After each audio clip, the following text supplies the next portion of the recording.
I'm a visual person, and I'm willing to guess a couple of you are too. How many of you as children enjoyed drawing? Yeah. And perhaps you were like me and didn't necessarily limit your artistic gifts to just paper. To me, things like walls or my parents' kitchen appliances seem designed to be extended canvases. But because kids are born to be divergent thinking and drawing geniuses.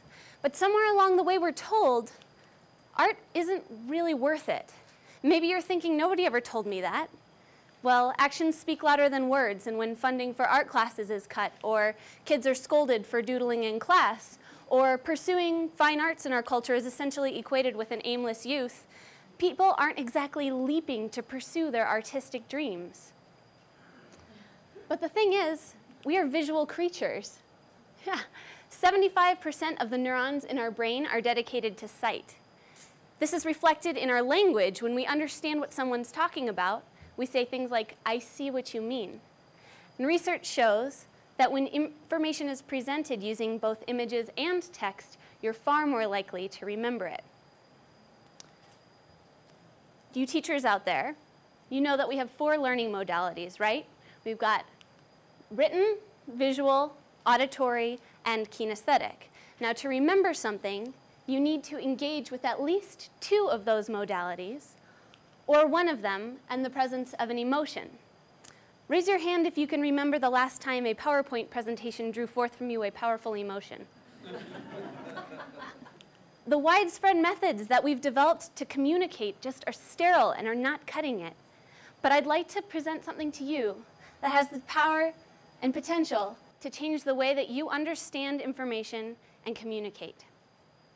So, think back to the last meeting, presentation, or brainstorming session you attended. You can use right now TEDxFoCo if you'd like. And think about the way that people were sharing information. How much of it do you remember? Did you take notes?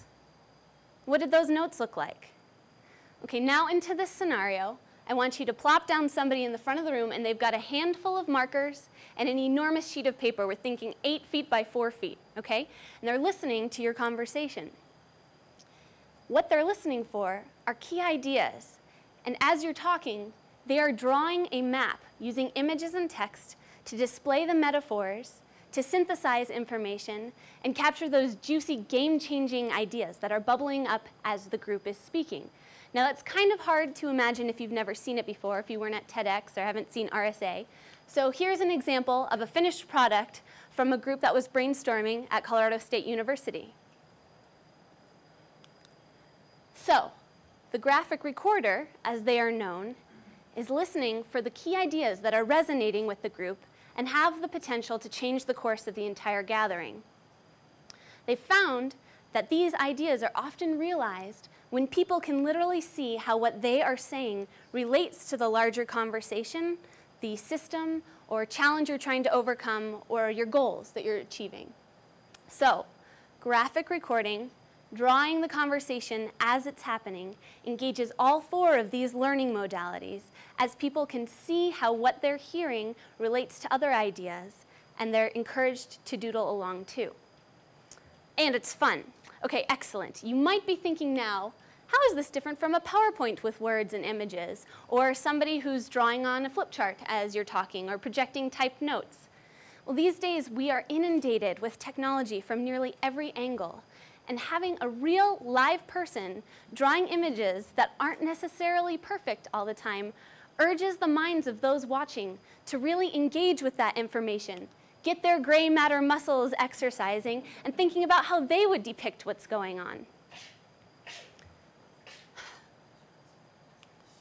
So, our brains are designed to draw connections.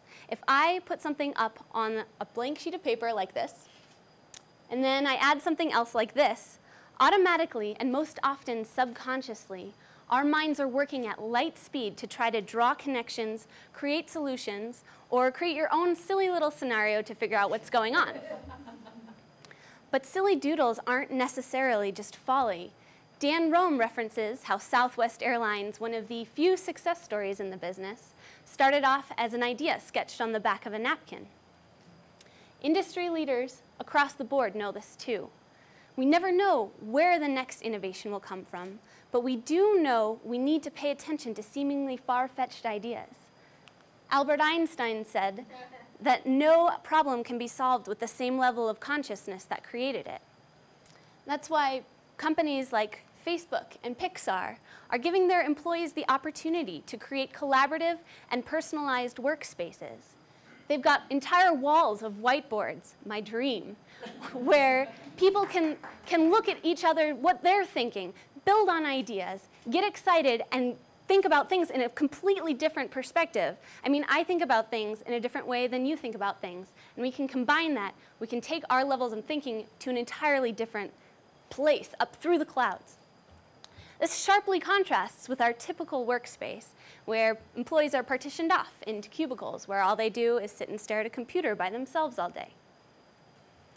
Now, graphic recording comes in all shapes and sizes for needs of all shapes and sizes. You students and teachers out there have probably already figured out that there is enormous potential for graphic recording in the classroom. I can imagine a high school biology class where those artistic kids who just don't get science have the opportunity to work with their teachers to draw images and graphics that resonate with them and their peers, so that complex information actually sticks and they learn it. They're engaged.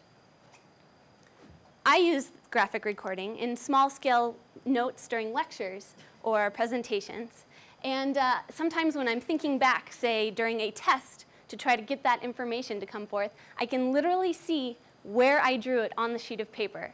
And it's not just me. This is how our brains work. So, maybe you want to just display complex information in a way that's easier to understand. Perhaps you're planning your company's next big move, or wondering why your company hasn't made its next big move. Then you want to make a map to success that facilitates collaboration and buy-in. Maybe you just want to see connections or things in a new perspective, re-energize your group, or just have something beautiful and relevant for your walls. Try graphic recording. I want you to think back to when you were a kid sitting on your parents' kitchen floor doodling on your mom's potholders. You can reawaken those creative skills and create change in your life, create solutions. You don't have to have the artistic abilities of Da Vinci to be a graphic recorder. You just need to be an authentic listener and to be able to draw simple images that resonate with the group. So, I encourage you, doodle, draw, play, and think visually. I used to think that I could never make it as an artist. That's why I dropped my art major. But now I get to doodle and sketch on the walls for incredible academics, innovators, and entrepreneurs around the world to help them solve their problems, create innovation and solutions. Maybe all that doodling was worth it after all. Thank you.